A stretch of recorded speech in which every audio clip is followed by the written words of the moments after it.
Hello and welcome to the Medicine Box. Today we're diving into a subject that often feels more like science fiction than medicine: longevity. The quest to live not just longer but healthier. Recent headlines have pushed this conversation into the mainstream. Indian entrepreneur Dipender Goyal has invested $25 million of his personal wealth into a new scientific initiative, Continue Research, whose first hypothesis suggests that gravity itself may accelerate aging. Hence, an increase in average brain blood flow could help. Globally as well, longevity has become a frontier of bold ideas and even bolder spending. Biohacker Brian Johnson pours over $2 million a year into reversing biological age.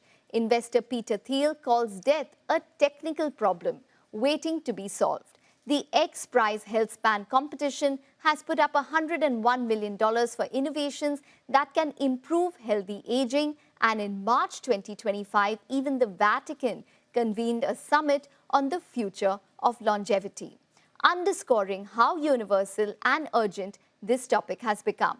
Meanwhile, research continues to advance rapidly, with new work emerging on drug repurposing and multi-drug interventions that could slow age-related decline. All of this, the capital, the curiosity, and the controversy, raises fundamental questions. Can we safely manipulate our bodies, our biology? Who will actually benefit? And what ethical boundaries must we respect as we push the limits of human lifespan? To help us unpack these ideas, we have with us Dr. Hemant Thakkar and Dr. Sahil Kohli joining in for this discussion. Well, Dr. Thakkar, I'm going to start with you, and let's begin with the headline that everybody is discussing about the fact that this gravity hypothesis by Dipender Goyal's research company, that anti-gravity can actually help in terms of reducing your age or reducing aging and helping in longevity. I like the term hypothesis because it is a good hypothesis, but still a hypothesis. There is some truth that vascular health and brain health go hand in hand, and that if you stand up, the cerebral circulation drops by 10 to 20%, or if you have diseases like high blood pressure or diabetes, you compromise cerebral circulation, which can cause cognitive decline. But where it remains a hypothesis is that there are no biomarkers to this effect. And the inversion phenomena, even done by NASA, does not show anything to prove that the cerebral blood flow is the lifeline of longevity. So one has to look at it carefully. I agree this is a good hypothesis he has come up with, and one needs more facts. Okay. Well, Dr. Kohli, this entire conversation about anti-gravity ties into the fact about the discussion about longevity, which is actually picking up so much pace. So when we talk about longevity, Dr. Kohli, what exactly does it mean to doctors such as you? Longevity means adding life to your years. It doesn't mean adding years to your life. So the good quality of life where you are doing everything on your own, not dependent on others, able to travel yourself, able to cycle yourself, and do most of the things yourself, that is actually good longevity. Okay. But Dr. Thakkar, when we talk about that, what does longevity mean to you? Because now we have a whole host of people who are almost celebrities becoming longevity advocates, experts. So what, according to you, is longevity? See, science tells you that living long is not enough alone. You must live well. It's not the quantity of life alone, but the quality of life. If you have life backed with good, vibrant, holistic and science-backed lifestyle maneuvers, which do not give you cognitive decline or chronic illnesses, that's it. If you have a decade longer, but in that decade you're struck with cognitive decline, chronic illnesses, and you have to fight that last decade of life, it is of no use. So a decade long versus a little less but quality, that is, you have to change and chase health span, not lifespan. Health span over lifespan. Okay. Well, just talking about that, there is data which shows that lifestyle changes itself can add around 12 to 14 years, disease-free years to a person's life. So what are possibly the three most evidence-backed changes when it comes to lifestyle in order to possibly extend your health span? Excellent. Your data is correct. What goes in from the lips, what you eat and drink is most important. That's one. How much you can walk away from aging, which means exercise. Exercise in any form, isotonic, isometric. And three, the mind over the body. If you sleep well, you have a relaxed mind. If you interact, you have positivity. If you are happy, you have a healthy and heartful, long, lengthy, happy life.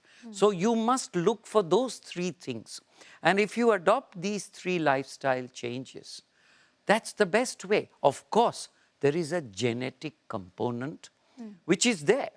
But you can override this genetic component and live quality life, may not be longer, by practicing these three golden rules of lifestyle changes. Okay.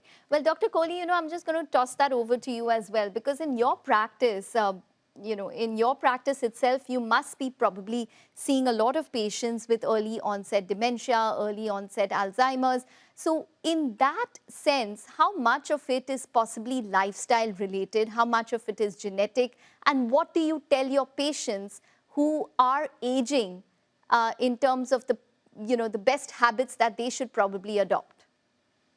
What we have to understand is that aging is a normal process. So once a patient of dementia comes to us, we usually try to see, is there a reversible cause of dementia which is sitting there? So there are some vitamins like vitamin B12 deficiencies, vitamin D deficiency. Some people who have other deficiencies can have, dementia. But more oftenly, the people who have comorbidities like hypertension, high blood pressure, high cholesterol, and who are obese, they are more likely to get it. On the other hand, if we are physically active, as Dr. Thakur has clearly told, we are checking on what we are eating. We are not ordering food from outside. We are eating home cooked food. We are being physically active. We are catching enough sleep, and we are having a good social, circle which motivates to do things better, like maybe going for a walk together, going for a cycling session together. That usually adds to your dementia prevention or aging prevention. But how much of it is probably lifestyle related? When somebody who is, say, 70 years old, 75 years old comes to you, you see that they have early onset dementia. How much of that is possibly what they've done in their early years, say in their 40s or 50s or maybe even 30s? See, that is also very important because see, the diseases which we see in 60s usually start in 30s. If somebody continues to have overweight in their 20s or 30s, they are more likely to have hypertension and diabetes. If somebody is not being physically active and being sedentary, that again adds to inflammation in the body and overall leads to less cognitive uh, you know uh, ability. So those people who continue to have obesity, don't take care of their hypertension, don't take care of their blood pressure, they are more likely to have it. Okay. Well, Dr. Thakur, just coming to you with regards to that, 80% of chronic diseases, again, according to data, shows that it begins in the 20s and 30s. So when we are talking about longevity, when should we actually start thinking seriously about longevity? The seeds of aging are sown as early as the second and third decade of life, because there is erosion of organs, of cells, of hormones, and everything else. So, which is why you have to practice regularity, punctuality, limited indulgence, and a disciplined exercise, diet, sleep regime. That doesn't mean that I'm sounding like a priest who's going to only preach. You do have lacunae where you can have the sporadic bursts, what we call a diabetic date in our diabetics. But all in all, you have to follow the rule of lifestyle. If you start early, a stitch in time gains 9. So you have to start early So you don't bring on the diabetes, the hypertension, the lipids, which are accelerators of aging. But who's thinking about all this when in their 20s and 30s? We have to think. We are today talking not only for our 70-year-old citizens. We are talking to them so that they can advise their 20 and 30 and 40-year-old relatives or friends to begin early. Because if you want to reap the fruits, you must have a good harvest and a good sowing season. So what should they start practicing in their 20s and 30s, or what should they refrain from? You know, Saturday nights in our country means party, late night, binge, everything else. Saturday night in some countries means sleeping early, so you can go rowing, you can go camping, you can go sporting the next day. So you have to cultivate this art of sleeping well to do physical exercise, of eating healthy. That doesn't mean you don't party. And if you have good interaction with happy, healthy, not chasing target lifeline, that sows the seeds and you begin early. But how much of this is probably genetic, aging? Definitely 20%, maybe 30%. Because if you have the genes passed on to you which tell you that, look, in your family, this is the programming of the chromosomes, then you have a 70% chance of altering your lifestyle to not pamper the bad genes, but to play to the gallery of the other genes and slowly work towards lengthening it. That just brings, it just sort of gives me an example of cardiovascular diseases as well. A lot of people have genetic cardiovascular risks as well. But there is this whole condition of VO2 max, which is basically trying to see the endurance that you have in, or the maximum amount of oxygen you intake when you are exercising. Have you looked into that? Are patients talking about it? In fact, you will find that the knowledgeable ones and the enlightened firms are all inculcating gyms, health programs. At one of the leading media houses where I am attached to, they have a canteen which gives health food. The servings are all programmed from that point of view. At offices where I am advising, they have a gym in the office. So if you can't walk and work out in the evening after a long day, you get that 30 minutes in the daytime. So you can begin. It's not impossible. Where there is a will, there is a way. And if the will tells you that you want to burn the candle longer, then you need to work brighter on the candle so you can enjoy longevity.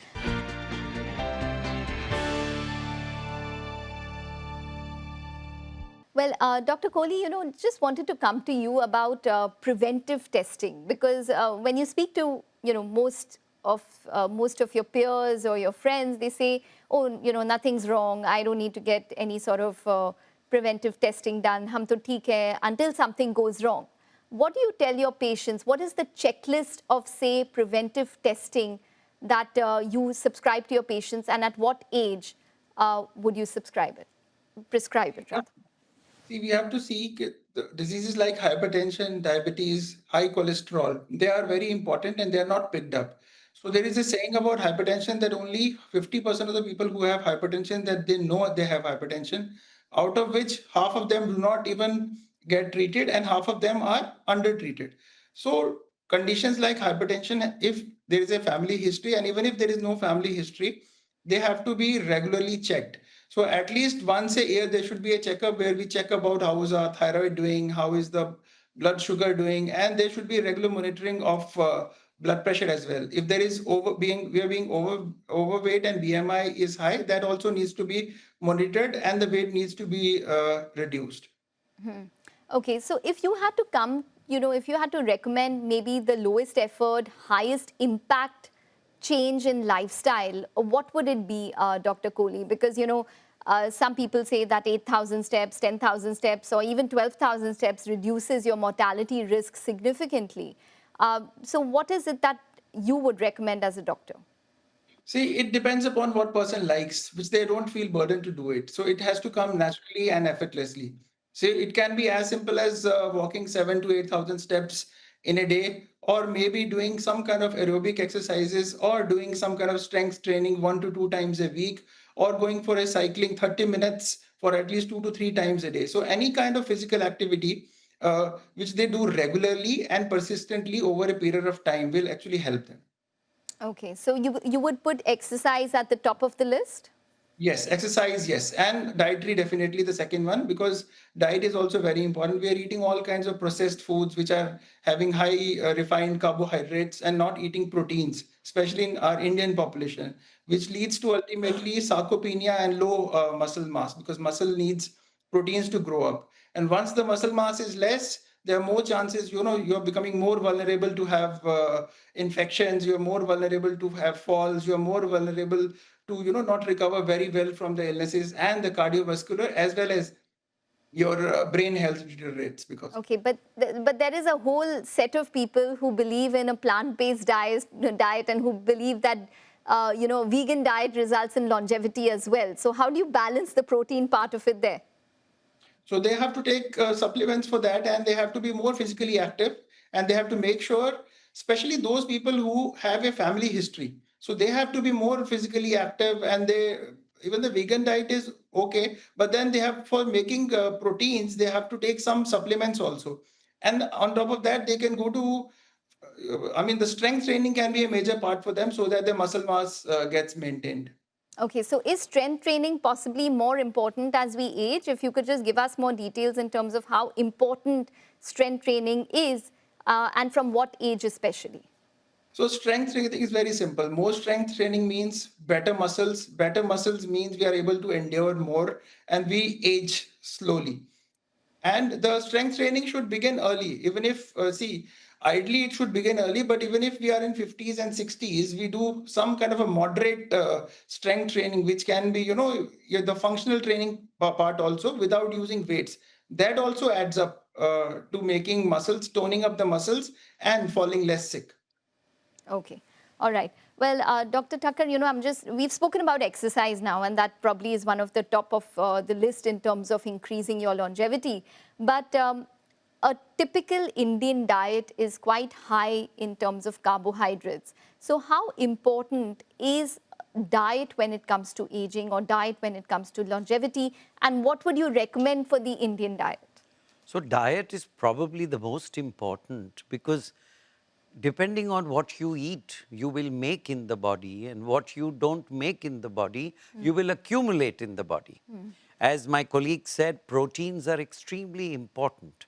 In the formative years more, in the later years also important, because if you're doing some strength training, the protein requirement also is high. So you need a significant amount of good first-class protein, which you have to moderate in your diet. You also need non-trans fats. And then the Indian habit of having carbohydrates for everything has to be toned down. I'm not saying don't have carbohydrates.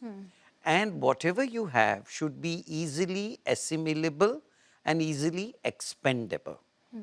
The Indian habit of celebrating everything with sweets is something which is a very crushing phenomena to the body as a hormonal system. It's a very lovely phenomena to the tongue and the eyes and the taste buds.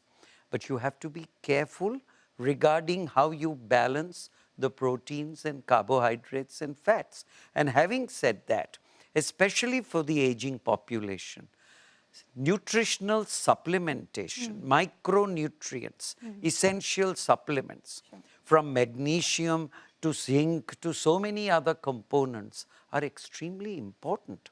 And they come into play not necessarily in the age of 50s and 60s, but omega-3 fatty acids, B12, vitamin D3 are all important constituents that you need at every phase of life. But you must do a possible blood test before you get it done to see what your levels are and go to a physician. If you do a blood test and you know what your levels are, then you can implement a regime. Correct. And if you are punctual and loyal to the regime, you don't need frequent blood tests.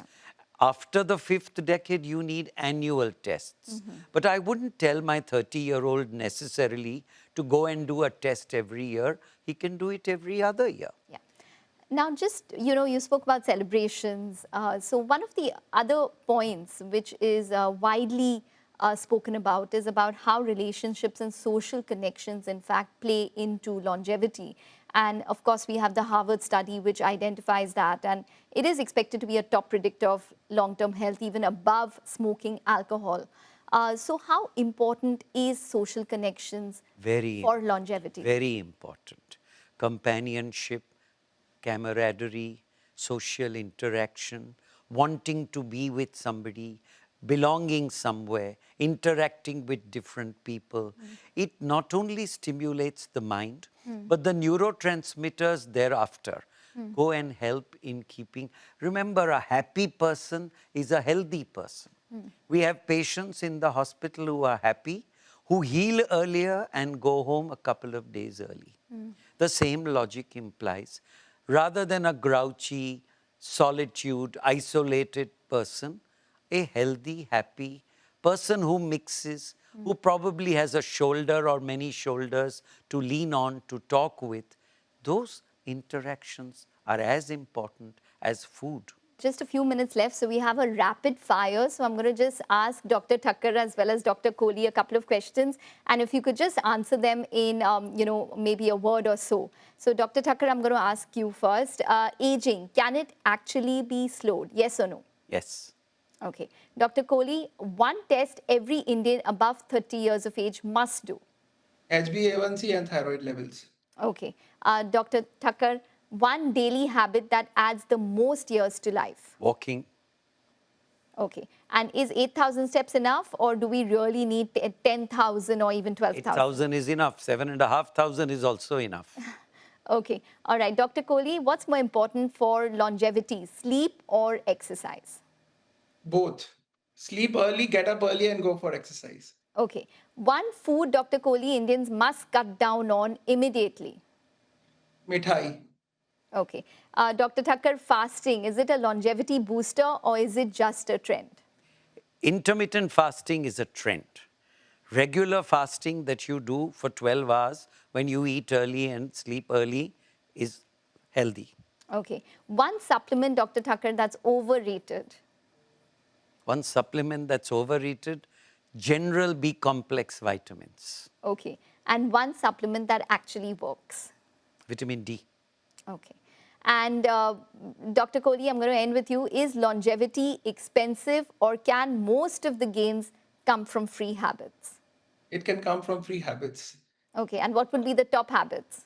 Watch what you eat, get physical activity going, take less stress, have a good social circle which motivates you, and get your regular checkups done. And yes, it can be, prolonged.